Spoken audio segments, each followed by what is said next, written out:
Assalamualaikum warahmatullahi wabarakatuh. Waalaikumsalam warahmatullahi wabarakatuh. Alhamdulillah, senang sekali kita bisa hadir pada pagi hari ini dalam kegiatan podcast Rumah Sakit Umum Pusat Dr. Karyadi Semarang, Sahabat Menuju Sehat. Sahabat sehat sekalian, senang sekali kita pada hari ini kehadiran seorang tamu. Beliau adalah dokter spesialis neurologi di Rumah Sakit Umum Pusat Dr. Karyadi Semarang. Beliau juga merupakan staf pengajar di bidang neurologi di Fakultas Kedokteran Universitas Diponegoro Semarang. Beliau adalah Dr. Heksanto Muhartomo, spesialis saraf konsultan, magister kesehatan. Selamat pagi, dokter. Selamat pagi, Dokter Bagus. Apa kabar, dokter? Baik, alhamdulillah. Alhamdulillah. Senang sekali mendengar kabar dari Dr. Heksanto, karena nanti dalam beberapa waktu ke depan, kita akan bersama-sama mengobrol, kita akan bersama-sama berdiskusi, kita akan bersama-sama menambah pengetahuan kita di bidang kesehatan. Khususnya pada hari ini, kita akan berdiskusi dengan tema demensia. Apa itu demensia? Bagaimana itu demensia? Bagaimanakah penyakit demensia? Nanti kita akan bersama-sama kupas tuntas bersama Dr. Heksanto Muhartomo, spesialis saraf konsultan magister kesehatan. Baik, dokter. Terkait tadi kan kita sudah bicara di awal kalau kita pada hari ini akan membahas mengenai demensia. Nah, kira-kira dalam pertanyaan orang-orang, demensia ini kan gejala kata-kata yang mungkin jarang didengar. Betul. Kira-kira demensia itu apa sih, dokter? Terima kasih, Dokter Bagus. Jadi demensia itu adalah penurunan fungsi intelektual dibanding sebelumnya yang berat, kemudian bisa mengganggu aktivitas sosial dan profesionalnya yang tercermin dalam aktivitas kehidupan sehari-hari.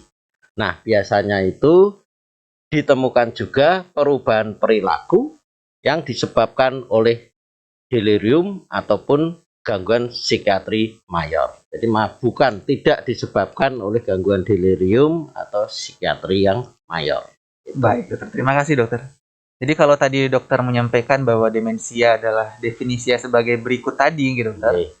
Kira-kira untuk gejala klinis demensia itu sendiri bagaimana, gitu? Nah, gejala klinisnya itu ada dua, yaitu gangguan kognisi dan gangguan yang non-kognisi.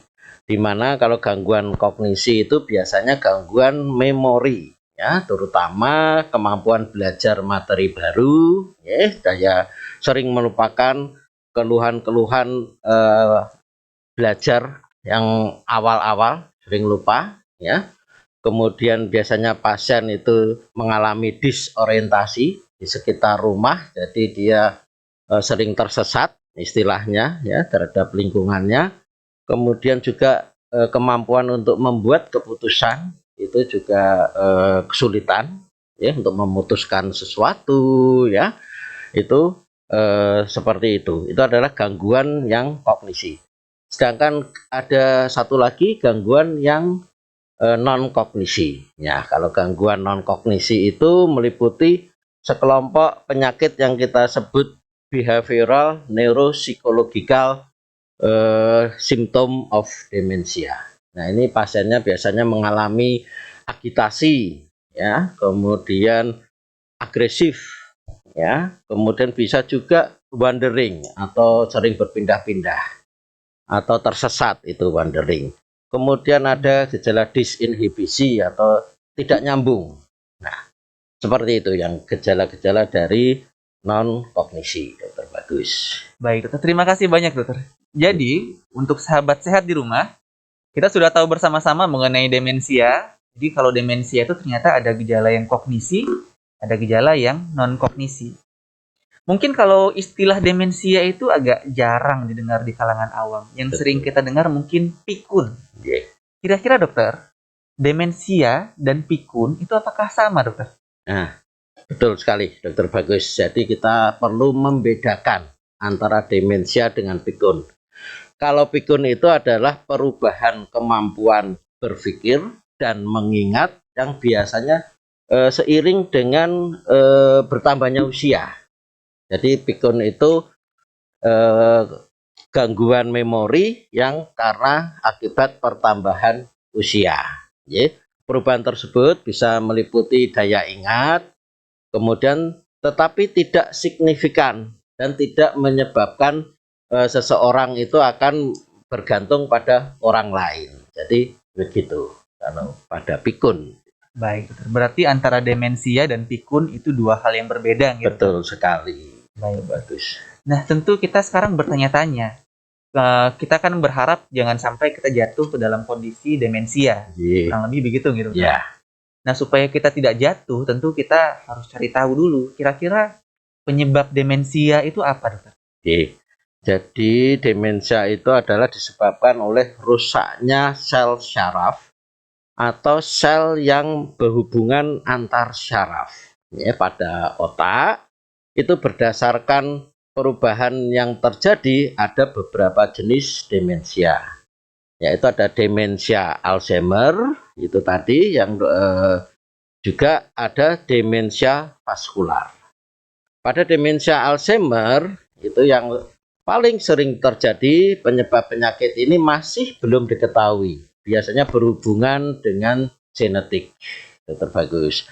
Nah, ada juga melibatkan faktor kelainan protein di otak, ya, yang diduga dapat merusak sel saraf sehat dalam otak. Jadi bisa genetik, juga bisa kelainan protein dalam otak yang menyebabkan kerusakan sel saraf di otak.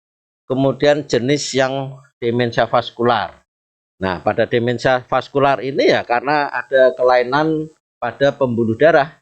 Nah, biasanya stroke yang paling banyak, stroke berulang ya pada masyarakat, merupakan penyebab tersering demensia yang vaskular.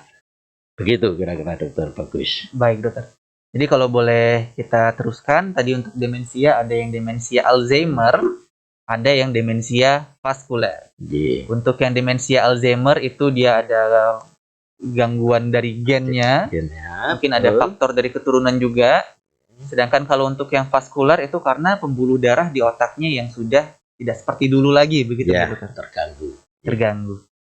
Nah, kalau kita bicara mengenai demensia, tentu ada beberapa kondisi yang itu terkait erat dengan kondisi demensia ini. Betul. Kira-kira kondisi apa saja itu, dokter? Penyakit-penyakit apa saja?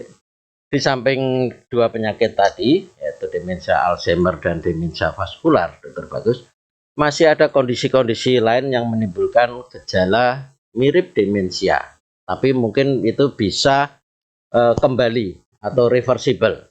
Ya.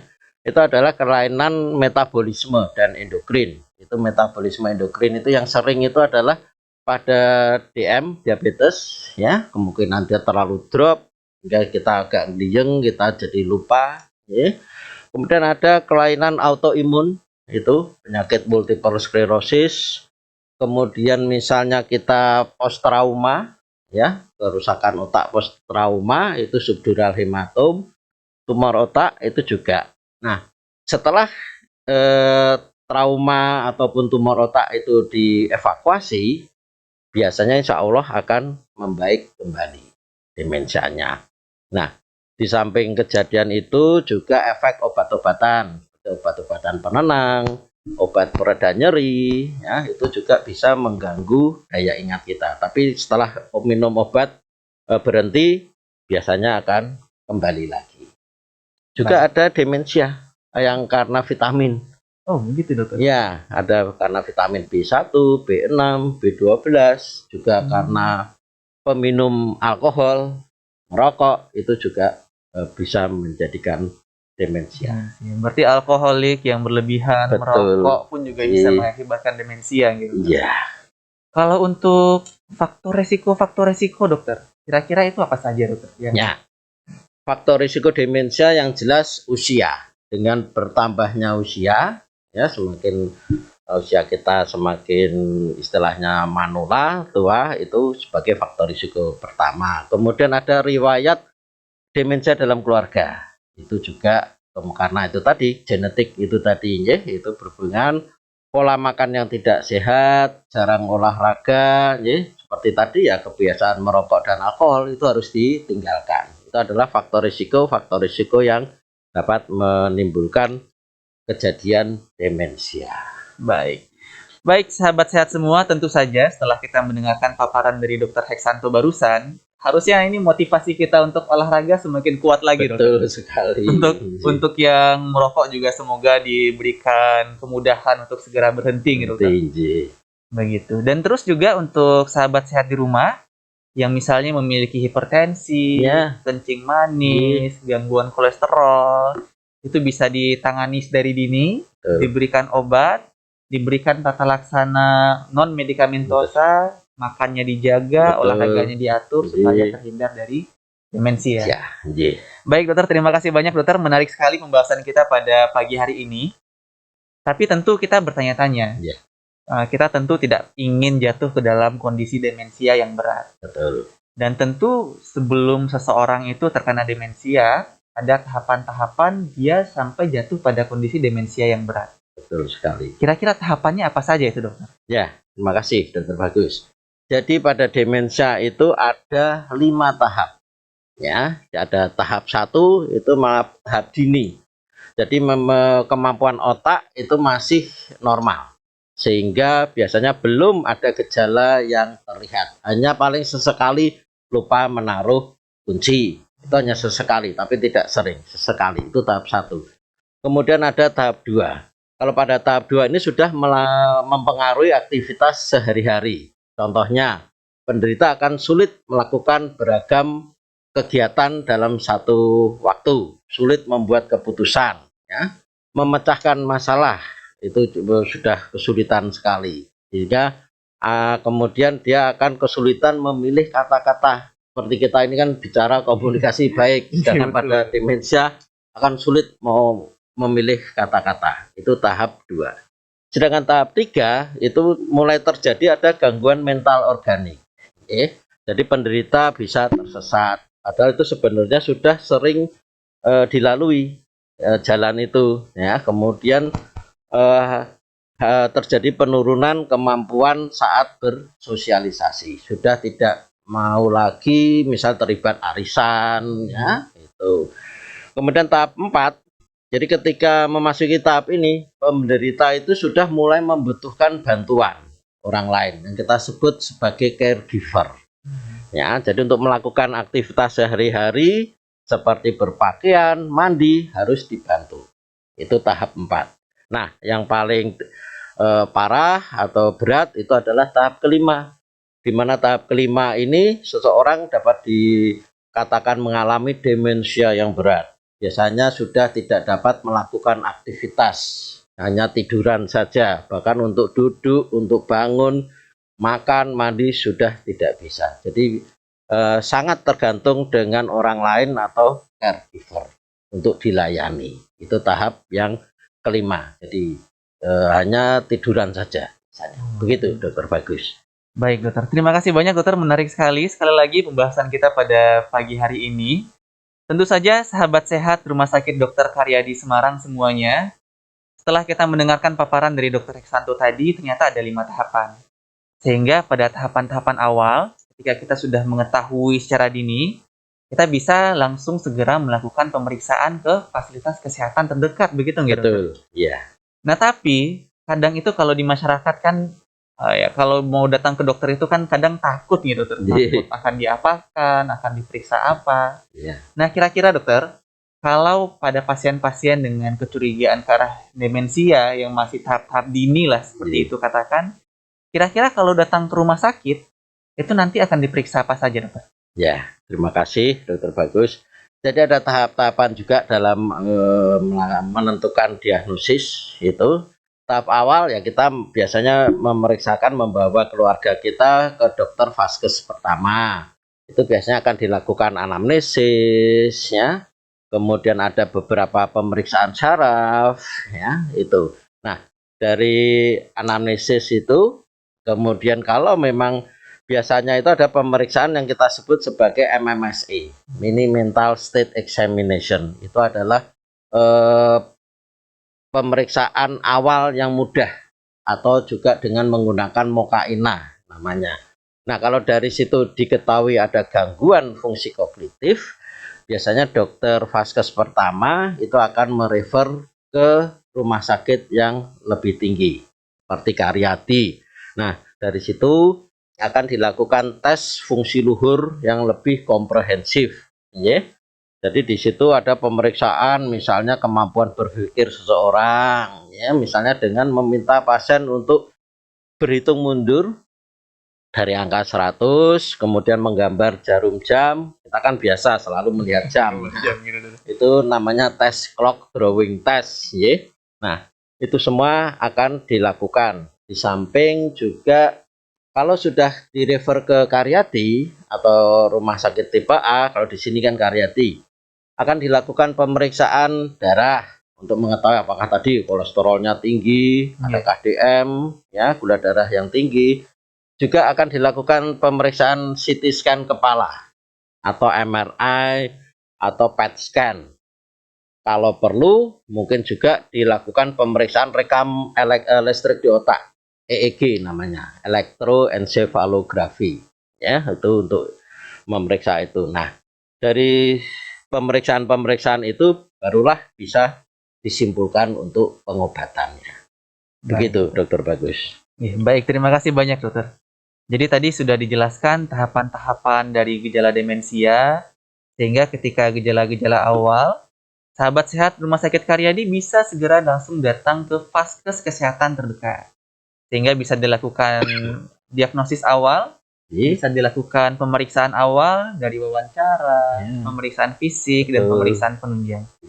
Dan kalau seandainya sudah tegak diagnosisnya ini sebagai suatu demensia, tentu akan kita lakukan tata laksana, begitu? Betul sekali. Kira-kira nih, Dokter, tata laksana untuk demensia ini apa saja, Dokter?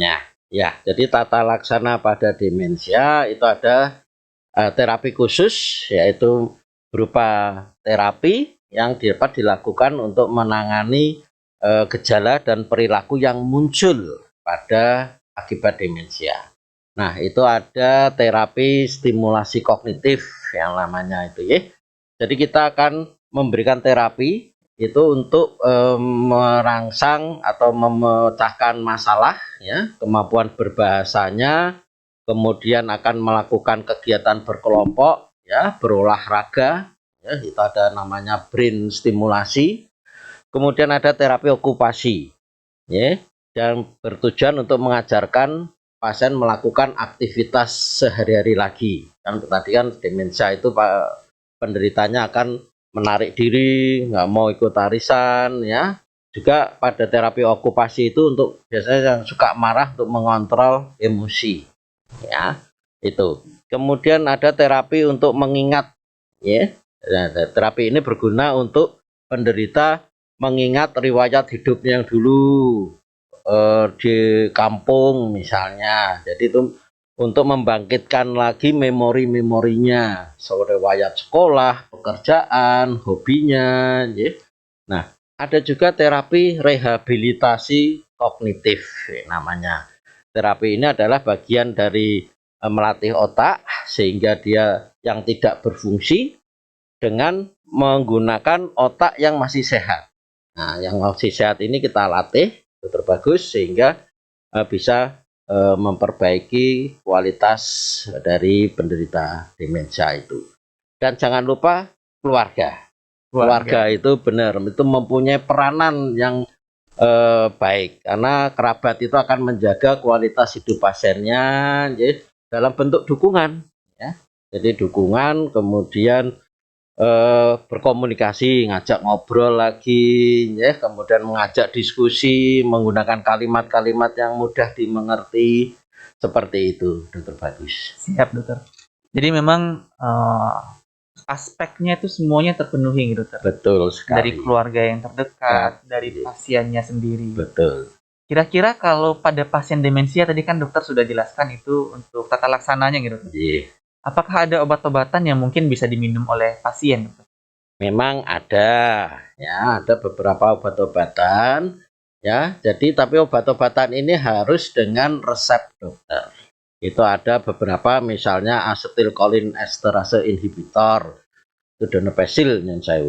Kemudian ada juga memantin, kalau dia cemas kita berikan obat anti cemas, kalau dia ada riwayat depresi kita berikan obat depresi, ya. Di situ kita perlu dukungan obat-obatan. Baik, dokter. Jadi memang komprehensif nih, dokter. Betul Dari sekali. terapi medikamentosa dan tentu pemberian obat-obatan pun sesuai dengan hasil pemeriksaan dokter. Betul. Dan terapi yang non medikamentosa termasuk dukungan keluarga-keluarga dekat juga. Iya. Nah, ini akan menarik sekali sahabat sehat Rumah Sakit Karyadi Semarang. Karena kalau seandainya dokter, Ji. kira-kira nih ada pasien misalnya amit-amit ya dokter, Iya. ada kerabat dari sahabat sehat Rumah Sakit Karyadi Semarang itu kemudian ada mengalami tahapan-tahapan awal tadi Ji. dan kemudian datang ke Karyadi nih dokter. Ya. Kira-kira kalau di Karyadi itu layanannya yang terkait dengan demensia ini bagaimana gitu? Ya, makasih Dokter Bagus. Jadi di Karyadi ini akan dilayani secara komprehensif. Oke. Jadi ada tata laksana untuk demensia, itu menjadi pelayanan yang kita punya itu adalah brain clinic. Nah, di situ akan dilakukan pemeriksaan yang terkait dengan kognisi penderita yang mengalami demensia. Jadi ada beberapa tools ya yang mendukung untuk menegakkan diagnosis pasien tersebut. Nah, nanti setelah diagnosis itu sudah kita susun berdasarkan tools-tools tersebut, maka bisa dilakukan tata laksana seperti tadi yang sudah saya jelaskan. Itu Dokter Bagus. Dokter, terima kasih banyak dokter. Menarik sekali pembahasan pada hari ini. Jadi di Rumah Sakit Karyadi Semarang sudah ada klinik otak gitu dokter. Betul. Brain clinic. Brain clinic. Di mana nanti di situ akan dilakukan tata laksana penegakan diagnosis yang komprehensif dari seluruh aspek kehidupan, termasuk nanti bisa brain stimulasi juga gitu. Betul sekali. Di rumah Untuk sakit. melatih otak. Untuk obat-obatan juga ada, bisa difasilitasi iya, gitu, bisa di Rumah Sakit Karyadi. difasilitasi. Baik, terima kasih banyak dokter Heksanto. Sama-sama. Mungkin sebelum kita tutup nih dokter, dari tadi kita diskusi, tidak terasa waktu sudah berjalan cukup banyak ini dokter. Kira-kira ada closing statement nggak dari dokter Heksanto terkait demensia ini? Ya, terima kasih Dokter Bagus.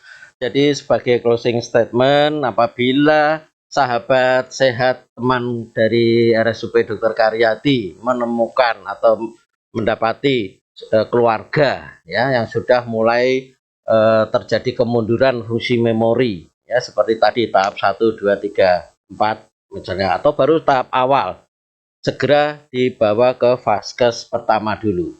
Akan dilakukan pemeriksaan yang sederhana tadi menggunakan MMSE atau Mokaina. Nah, kalau biasanya dokter vaskes pertama menemukan gangguan, hasilnya itu gangguan fungsi kognitif, biasanya akan direfer ke Rumah Sakit Dr. Karyadi. Nah, itu nanti akan kita lakukan check up komprehensif di Rumah Sakit Karyadi, juga termasuk pengobatan. Terima kasih banyak sekali lagi kami sampaikan kepada Dr. Heksanto Muhartomo, spesialis saraf konsultan atas waktu yang telah diberikan, atas diskusi yang telah disampaikan. Ingin rasanya kita berdiskusi dan ngobrol lebih panjang lagi, tapi waktu jualah yang akhirnya memisahkan kita. Dan sekali lagi kami mengingatkan kepada sahabat sehat semua yang menyaksikan podcast ini di rumah untuk selalu menjaga protokol kesehatan. Dan satu lagi, selalu follow dan subscribe media sosial dari Rumah Sakit Umum Pusat Dr. Karyadi Semarang. Saya Dr. Bagus Dermawan. Saya Dr. Heksanto Muhartomo. Karyadi, bangga melayani. Dadah.